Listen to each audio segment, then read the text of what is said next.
Salut les amis, il y a quelques temps j'avais fait une vidéo sur la créatine et notamment les mythes qui entouraient la créatine et j'ai eu beaucoup de questions suite à cette vidéo là et il y en a eu beaucoup d'entre vous qui s'inquiétaient sur la perte de cheveux due à la créatine. Alors la créatine fait-elle perdre les cheveux? On va répondre à cette question dans cette vidéo là, mais avant n'oubliez pas de vous abonner à la chaîne et puis de liker un maximum. Allez, c'est parti.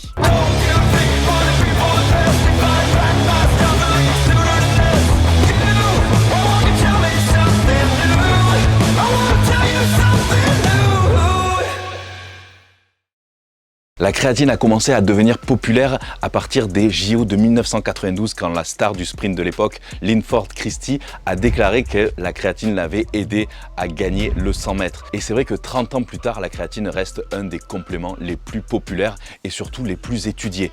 Il y a eu plus de 500 études à travers le monde sur la créatine et aucun autre complément alimentaire ou même aliment n'a eu autant de recul et de données que la créatine.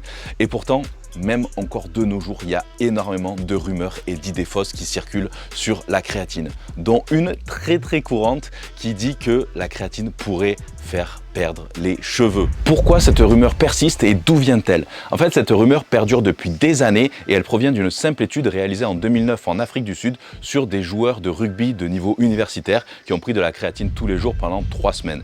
Et cette étude a montré une augmentation significative du taux de DHT chez les participants. Alors la DHT, c'est quoi? C'est un dérivé de la testostérone, c'est produit par le corps et ça pourrait, si elle était présente en quantité trop importante, éventuellement causer la chute de cheveux. Mais dans cette étude, aucun des joueurs étudiés n'a perdu de cheveux. Et il y a une autre contradiction aussi qui apparaît, c'est que le taux de DHT de départ des joueurs étudiés était inférieur à celui du groupe placebo. Et ces taux de DHT qui ont légèrement augmenté sont restés tout de même dans les limites physiologiques. Donc en d'autres termes, leur taux était déjà bas dès le début de l'étude et sont restés bas à la fin de l'étude avec une très légère augmentation sans toutefois dépasser les normes physiologiques. Et plus d'une dizaine d'autres études ont ensuite examiné les effets de la créatine sur les niveaux de testostérone et de DHT et n'ont pas trouvé les mêmes résultats que cette fameuse étude de 2009. Mais tout ça, ça a suffi pour répandre cette rumeur sur la toile. Qu'est-ce que la créatine et comment ça marche? Un petit rappel, ça fait toujours du bien. Alors la créatine, c'est un dérivé d'acide aminé naturel, c'est une source d'énergie pour vos cellules et elle est produite naturellement par votre foie, par votre pancréas et dans les reins. Et elle se trouve également dans l'alimentation, notamment dans la viande et dans les poissons.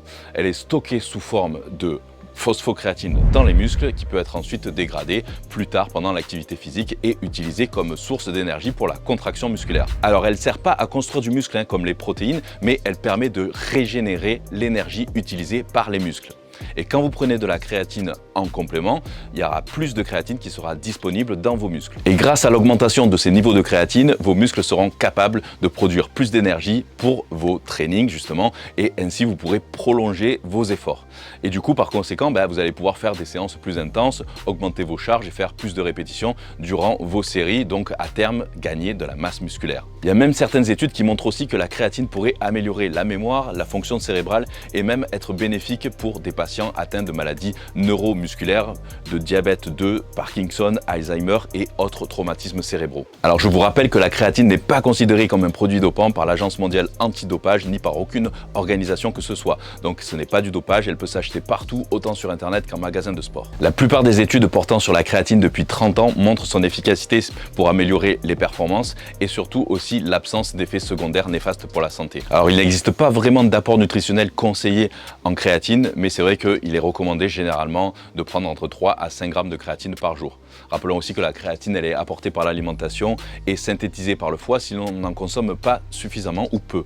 Et en général, c'est vrai que 2 grammes par jour sont suffisants pour une population lambda, on va dire, mais les besoins des sportifs sont généralement augmentés et pour le sportif de musculation, on s'oriente plutôt sur du 5 grammes par jour. Alors, quelle créatine choisir? Donc c'est vrai qu'on peut trouver différents types de créatine et elle se vend souvent sous forme de poudre ou de gélule. Et c'est vrai qu'on peut être perdu avec toutes les formes maintenant qu'on nous sort, mais il est conseillé vraiment d'utiliser la plus connue, la créatine monohydrate. C'est la plus classique et c'est celle qui a fait ses preuves et qui a été la plus étudiée. Alors de préférence, on s'orientera plutôt vers une créatine Créapure ici. Donc c'est un simple label, mais qui assure d'avoir une créatine ultra pure et de très bonne qualité. Donc méfiez-vous qui est bien le logo ici Créapure. Donc voilà les amis, ne vous inquiétez pas pour la perte de cheveux. Vous n'allez pas perdre vos cheveux parce que vous prenez prenez de la créatine. Si vous perdez vos cheveux, c'est tout simplement parce que vous êtes génétiquement prédisposé à perdre vos cheveux, mais c'est pas la créatine qui va faire accélérer les choses ou quoi que ce soit. Donc je sais que certains d'entre vous vont me dire, depuis que je prends de la créatine, je perds mes cheveux, mais en fait, même si vous ne prenez pas de créatine ces derniers temps, vous aurez quand même perdu vos cheveux. C'est pas la créatine qui va accélérer les choses.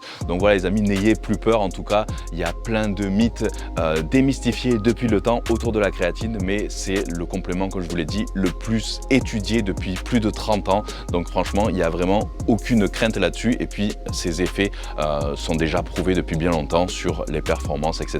Donc voilà, en tout cas, j'espère que ça vous aura un petit peu éclairé sur le sujet. Donc les amis, n'oubliez pas de vous abonner à la chaîne pour ne pas louper les prochaines vidéos. Pensez à liker, ajoutez-moi sur Instagram, sur TikTok, sur les autres réseaux sociaux. Et en tout cas, je vous retrouve très vite pour de nouvelles vidéos. Et surtout, ne lâchez rien. Bye bye.